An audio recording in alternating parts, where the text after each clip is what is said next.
Cette vidéo vous est présentée par la boutique de Diceall.com, les prix les plus bas sur vos jeux de société favoris.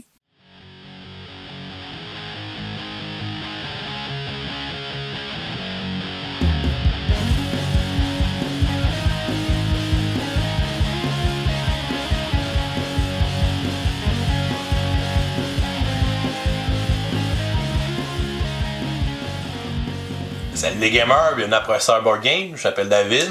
Moi c'est LP. Aujourd'hui on continue notre série sur les top 5 pour remplacer des grands classiques. Et aujourd'hui on va s'attaquer au classique des jeux questionnaires, donc le jeu Trivial Pursuit, qui à mon grand étonnement est un jeu québécois. Ouais, mais ça, c'est quelque chose que je savais parce que j'ai possédé plus jeune, mes parents, pas moi, mais possédaient plus jeune la première version qui s'appelait Quelques arpents de piège, donc la première version québécoise, qui était publiée en 1979 par deux messieurs, donc Chris Hannay et Scott Abbott. Monsieur Abbott était un journaliste qui travaillait pour The Gazette de Montréal. Donc, ils ont fait cette première édition québécoise. Ensuite, ils ont exporté le jeu en France, qui s'appelait le jeu Remue-Ménage. Et après ça, ben là, il a été traduit en anglais et ils ont donné le nom de Trivial Pursuit, qui est plus tard devenu le nom international du jeu. Donc aujourd'hui, on le retrouve juste sur cette appellation-là. C'est un jeu de questionnaire où on répond à des questions sur différents thèmes, donc un jeu de connaissance générale. C'est un jeu qui a été traduit aujourd'hui dans plus de 19 langues mondialement et qui a été vendu en plus de 100 millions d'exemplaires. Ce qui en fait un méchant gros succès. On dit que c'est un des jeux les plus vendus derrière Monopoly et Scrabble, donc qui sont évidemment d'autres jeux très très populaires. Donc Trivial Pursuit, LP, quel genre de jeu on a? Ben, dans la base, Trivial Pursuit, on avait deux mécaniques qui se mélangeaient, fait que poser des questions puis du roll and move, fait qu'on se promenait sur un plateau en roulant un dé. On va piger une question selon la case sur laquelle on tombe, puis on va gagner dans la première version. Trivial Pursuit, honnêtement, j'ai jamais joué les nouvelles versions, j'ai juste joué à quelques arpents de piège. Il y avait comme des pointes de tarte. On mettait une pointe de tarte dans un espèce de petit disque rond, puis quand on avait toutes les pointes de tarte, ben là on pouvait aller dans le milieu, puis faire la question finale, puis réussir à remporter la partie. Fait que de base, c'est un jeu de type quiz. Fait que des questions auxquelles on doit répondre, qui vont être divisées en différentes catégories, puis on essaie de faire le mieux possible. Souvent, ça peut se jouer en équipe, pas toujours. Souvent, ça peut se jouer en équipe. Fait que bref, un jeu de questions. C'est un jeu qui a beaucoup de dérivés. On peut penser à des applications mobiles comme Trivia Crack, qui sont des dérivés de Trivial Pursuit, qui fonctionnent à peu près avec les mêmes catégories, les mêmes couleurs, si on veut. Donc, c'est rendu vraiment un classique du jeu questionnaire. Donc, on vous présente 5 alternatives au bon vieux Trivial Pursuit. Et après ça, on va vous suggérer une suggestion gamer. On y va! Donc, on commence immédiatement avec un numéro 5. Le numéro 5, personnellement, c'est probablement mon jeu préféré de la liste, mais il est en 5e place parce que malheureusement, il est disponible juste en anglais. C'est un jeu qui s'appelle Wits and Wagers. Wits and Wagers, la raison pour laquelle je l'aime tant, c'est que les joueurs, n'importe qui peut jouer. T'as pas besoin d'avoir... Même s'il y a certaines catégories dans lesquelles tu vas avoir des connaissances plus faibles que d'autres, tu vas quand même pouvoir jouer parce que c'est un jeu à la base de paris.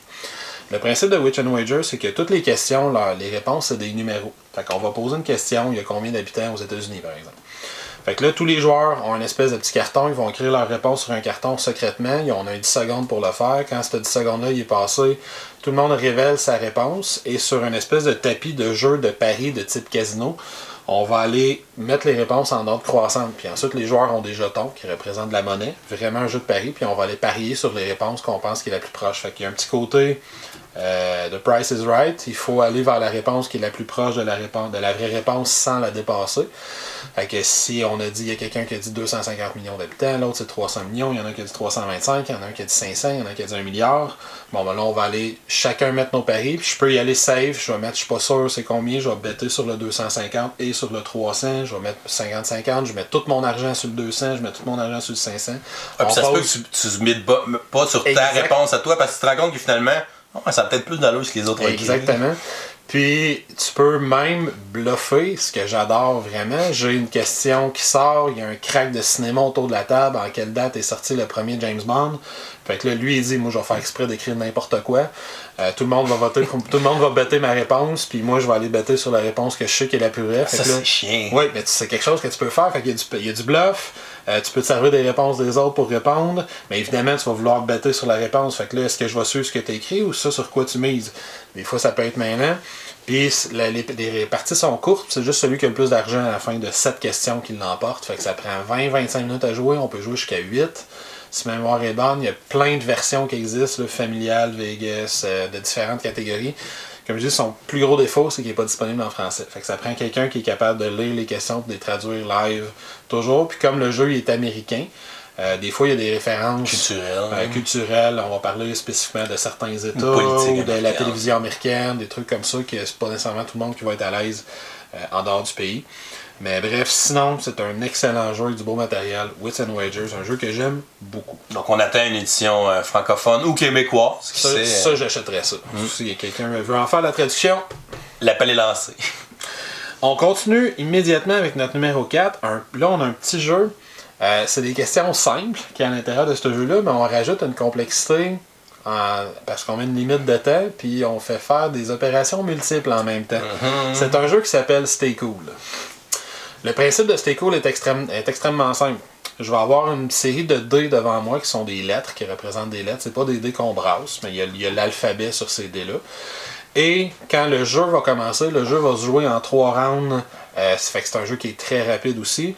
Puis le principe, c'est que quand le premier round va commencer, la personne qui est à ma gauche va me poser une question qui est extrêmement simple et je devrai épeler la réponse avec les dés qui sont devant moi. Mais dès que cette personne-là va avoir terminé de lire sa question à voix haute pendant que je commence l'épellation, la personne suivante va me poser une question à laquelle je devrai répondre à voix haute. Fait que le premier va me dire on t'a combien de doigts sur une main? 5. Fait que là, il faut que je trouve C-I-N-Q. Puis là, je commence à épeler mon 5. Mais pendant que je l'épelle, le deuxième, il me dit il y a combien de provinces au Canada? Fait que là, je dis à voix haute 10. Dès que je le dis, le premier me relie la question si j'ai pas encore fini d'épeler le 5. Puis il me dit t'as combien de doigts sur une main? Oui, je le sais, c'est 5, il faut juste que je finisse de l'épeler. Dès qu'il a fini de me poser ma question, l'autre, il me pose la question suivante sur sa liste parce que j'ai répondu à il y a combien de provinces au Canada. Fait qu'il y en a un qui me pose des questions que je dois répondre à voix haute, il y en a un qui me pose des questions que je dois épeler.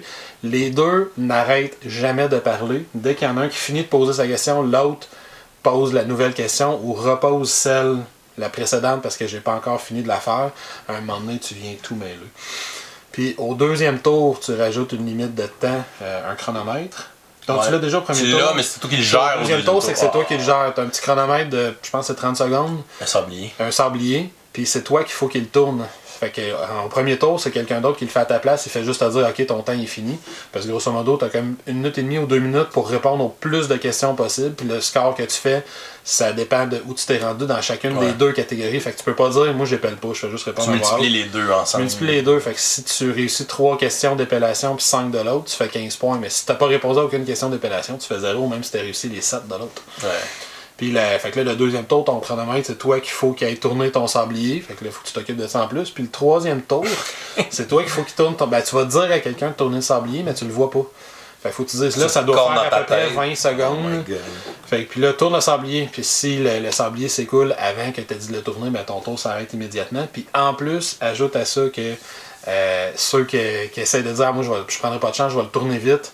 Ben, c'est que si tu le tournes vite, t'as quasiment pas de temps quand le sablier il est de l'autre côté. Fait que rajoute tout ça en même temps. C'est toutes des questions simples. C'est un jeu questionnaire très simple, mais les manipulations que tu dois faire puis le fait que tu réponds à des questions multiples en même temps, ça en fait un jeu très très très agréable. Stay Cool, notre numéro 4. Pour notre numéro 3, on y voit qu'un jeu de trivia qui est coopératif, ce qui est assez rare aussi dans ce style de jeu-là. C'est un petit jeu qui s'appelle Lynx, aussi un jeu québécois. Un jeu qui a été édité par Randolph. Donc c'est un jeu où on a 2 boîtes disponibles. Donc chaque boîte a un thème différent. On a une boîte voyage, on a une boîte cuisine. Donc si par exemple j'ai la boîte cuisine, on va avoir une 50aine de cartes avec des illustrations qui sont en lien avec le thème. Donc je peux avoir des aliments, une banane, du poulet, un steak. Je peux avoir Gordon Ramsay, là, des chefs connus. Donc c'est tous des mots qui ont un lien avec la cuisine. Et après ça, on va choisir le niveau de difficulté de la partie. On a des niveaux de 1 à 5. Donc 1, c'est vraiment un niveau très facile, fait qu'on peut commencer avec ça pour apprendre le jeu, voir comment ça marche. Fait que si je choisis le niveau 1, on va prendre les autres cartes et on va aller juste regarder l'indice niveau 1. Fait qu'on va devoir associer les indices avec les illustrations. Donc chaque indice va aller sur une des illustrations. Et à la fin, quand on va avoir placé les 49 cartes indices sur les illustrations, ben, il va rester une carte qui n'a rien dessus. Puis on va regarder de l'autre côté les petits chaînons et on va regarder sur la feuille réponse si ça correspond au chaînon qu'on devait avoir, savoir si on a réussi à bien placer toutes les choses. Savoir si c'était la carte qui devait rester non couverte. Et après ça, ben là, on peut refaire le jeu avec le niveau 2, le niveau 3, le niveau 4 et le niveau 5. Ouais. Je dirais qu'à niveau 1 et 2, c'est assez facile, on va rapidement. À partir du niveau 3, ça commence à être plus compliqué.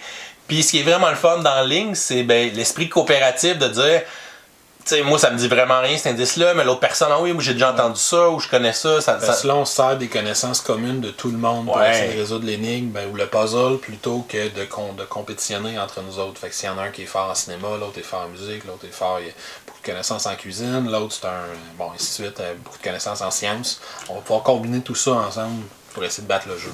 Ouais, puis ce qui est le fun, c'est que les 5 niveaux se font avec les mêmes images. Fait que des fois, on va chercher d'autres sens de ces mots-là ou des sens qu'on n'a pas nécessairement pensé du premier coup. Fait que c'est quand même très intelligent, c'est très bien réussi.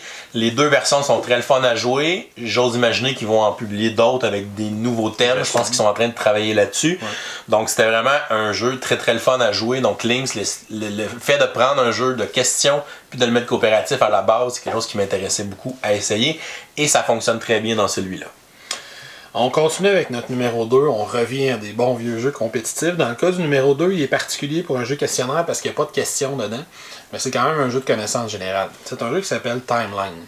Et là, au moment où on se parle, il y a à peu près 18 boîtes différentes de Timeline qui existent, fait que vous prenez celle que vous voulez. Ce sont toutes des petites boîtes métalliques, sauf le Timeline. J'en oublie un, ils en ont fait une version plus grosse là, de plateau. Ouais, le Timeline. Le Challenge. Challenge, ça. Je ne me rappelle plus.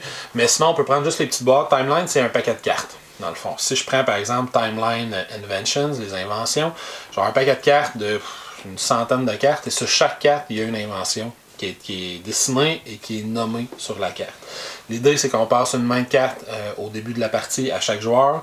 On va placer au hasard une carte de la boîte au centre de la table. Puis cette carte-là, on va la tourner de l'autre côté sur le verso de chacune des cartes. Il y a la date à laquelle cette invention-là a été justement inventée. Puis l'idée, c'est tout simplement qu'à son tour de jeu, il faut essayer de deviner l'une des cartes de sa main, sans regarder la date d'avance évidemment. Il faut essayer de la placer avant ou après la carte qui est déjà là. Fait qu'est-ce que les allumettes ont été inventées avant ou après le papier? Bon, là, c'est pas si pire. D'après moi, ça c'est venu après. Fait que là, je vais le placer, je le regarde, puis si je l'ai, on laisse la carte là. Puis l'idée, c'est qu'on se fait une ligne de temps. Fait qu'au début de la partie, on va avoir des choses qui ont été inventées à 6, 7, 800 ans d'intervalle. Ça va être facile. Ouais. Plus ça va avancer, plus ça va être complexe. Allumette, le timbre, l'encrier, un stylo, ok, ça commence à être plus délicat, mais des fois c'est des questions de quelques années. L'ordinateur, la machine à imprimer, Internet, Apple, qu'est-ce qui vient en premier. Puis là après on peut commencer à les mélanger. Là, je parlais d'invention depuis le début, mais il peut y avoir il y a des trucs sur les sports, il y a des grands événements. Le cinéma. Il y a le cinéma, une version québécoise. La musique, il y a une version québécoise, il y a une version sur la faune, il y a un paquet d'affaires. Fait que là, on peut tout mélanger ça ensemble. Fait que là, après, c'est juste à chaque fois que je prends ma carte, c'est de décider sur la ligne du temps qu'on est en train de construire où est-ce que je pense qu'elle va. Puis le premier qui vide sa main de carte l'emporte. Fait que c'est un jeu très simple à comprendre, facile d'accès, super le fun, avec du beau matériel, des petites boîtes en métal. Fait que notre numéro 2. Même si on connaît pas la date exacte, c'est pas grave parce que il faut juste trouver le bon trou où elle va dans la ligne du temps. Surtout en début de partie, tu peux avoir un peu comme j'ai dit, si je sais pas exactement quand est-ce que ça a été inventé le papier, peut-être que non, mais je sais que ça fait quand même un certain temps que les gens écrivent sur du papier. Fait ça peut me donner une idée, d'après moi c'est venu avant l'ordinateur. C'est juste ça entre les deux, tu sais. Mais c'est sûr qu'en fin de partie, là, des fois ça peut être super précis. Surtout quand on commence à mélanger, là, tu sais, il y a le premier ordinateur, c'est-tu avant ou après Let It Be des Beatles? Dans les mêmes années. Mais bref, c'est un jeu qui est super intéressant, Timeline. Pour notre numéro 1, notre meilleure suggestion pour remplacer Trivial Pursuit, on y va avec un jeu qui s'appelle TTMC, qui veut dire Tu te mets combien? Donc c'est un jeu questionnaire assez classique dans lequel on va avancer sur un plateau, mais on n'a pas de dés pour nous faire avancer. Dans le fond, c'est vraiment les questions qu'on va répondre qui vont nous faire avancer. Et quand on doit répondre à une question, on va nous lire le thème. Et avant de répondre à la question, on va choisir la difficulté de la question qu'on veut recevoir sur ce thème-là. Fait que c'est exemple, on a la carte Batman, ben là, on va choisir, tu sais, moi, Batman, j'ai lu pas mal de BD, je connais pas mal ça. Ben, de 1 à 10, je vais me mettre 8 pour la question Batman. Puis là, l'autre équipe va me lire la question. Et si on la réussit, on va avancer de 8 cases sur le plateau. Puis le plateau, ben, on va avoir des cases de différentes couleurs qui représentent différentes catégories de cartes. On a aussi des petits challenges, des petits trucs spéciaux sur certaines cases qu'on va appliquer quand on va répondre aux questions. On a plusieurs catégories et on va essayer de se rendre à la fin pour avoir une réponse, une question finale, un peu comme dans Trivial Pursuit à la fin. On va avoir une question finale, si on la réussit, ben on va gagner la partie. Donc c'est assez classique, mais la twist de choisir sa difficulté, c'est vraiment quelque chose qui le rend accessible, qu'on peut jouer avec des gens de plein de générations différentes. C'est un jeu que j'ai apporté dans ma classe, que je sors avec les élèves à la fin des périodes. Puis tu sais, les élèves, ben là, des thèmes qu'ils connaissent moins, mais ils vont choisir des difficultés 3, 4. Parce que dans le fond, son gros avantage, c'est que ça te permet de vivre un sentiment de progression, même si tu tombes souvent sur des catégories qui sont avec lesquelles tu es moins à l'aise. Si tu me poses une question comme disait Batman tantôt, je suis un grand fan, fait que moi j'ai dit 9, je l'aurais eu, 10, je l'aurais raté par exemple, il était vraiment tough. Mais si je tombe sur une autre catégorie que je connais pas du tout, je vais pouvoir choisir au plus juste 1, 2 ou 3, puis quand même avancer un petit peu. Puis ça te donne aussi un aspect stratégique parce que tu peux décider. Je vais avancer de combien? Ouais, parce que si mettons mon Batman, je pourrais avancer de 10, mais si j'avance juste de 8, je retombe sur une catégorie avec laquelle je suis plus confortable. Fait que je vais baisser un petit peu mon niveau de difficulté, puis je vais essayer de tomber sur cette case-là. Fait que ça amène aussi un aspect stratégique qui est intéressant. Ouais, puis c'est un jeu que j'ai sorti tout le long du temps des fêtes. J'ai joué avec ma famille, j'ai joué avec mes amis, avec des gens de plein d'âges différents, puis ça fonctionne vraiment bien. Donc pour moi, je trouve que TTMC, c'est vraiment le meilleur jeu pour remplacer Trivial Pursuit. Yep. Pour notre suggestion gamer, on va faire quelque chose d'un peu différent aujourd'hui. En fait, notre suggestion gamer, si vous êtes un fan des jeux de connaissances, c'est de vous rendre dans le pub ludique ou le café ludique le plus proche de chez vous et d'aller participer à un quiz night, qui sont généralement des activités qu'on retrouve dans ce genre d'endroit. C'est quelque chose qui est revenu à la mode dans les dernières années. J'ai eu la chance de participer quelques fois dans différents pubs et c'est toujours très plaisant. Donc, on se présente là généralement en équipe, on y va avec des amis, on s'inscrit et on va devoir répondre à des questions. Généralement, on va avoir des feuilles, on va avoir des images, des questions aussi avec des indices, ça peut être une ronde musicale. Donc, il y a différents formats que les différentes places vont adapter pour faire vivre un quiz night aux différentes personnes. Donc, c'est notre suggestion gamer pour les jeux questionnaires. Donc, allez vivre un quiz night si vous n'êtes jamais allé, c'est vraiment très le fun. C'est vrai que c'est très très le fun en gros. Puis en plus, tu manges un morceau, tu prends un verre en même temps. Fait que ça te donne de l'ambiance aussi. Très le fun. Donc, ça fait des belles soirées. Ouais. Et voilà, c'est ce qui conclut notre top 5 de nos suggestions pour remplacer Trivial Pursuit. Donc, vous pouvez nous faire part en commentaire de vos suggestions pour remplacer les jeux questionnaires. Donc, ça va peut-être nous en faire découvrir quelques nouveaux titres. Il y en a sûrement beaucoup qu'on a oubliés que vous allez vous faire un plaisir de nous rappeler. Et voilà, donc vous pouvez aussi nous suivre sur Facebook, Twitter ou Instagram à Professeur Board Game. On peut également, évidemment, nous supporter sur notre page Patreon si vous voulez nous aider à contribuer à ce qu'on continue à vous faire du matériel qu'on espère être d'excellente qualité, dis-je. Et on va vous souhaiter une bonne fin de journée et continuez de gamer. Ciao!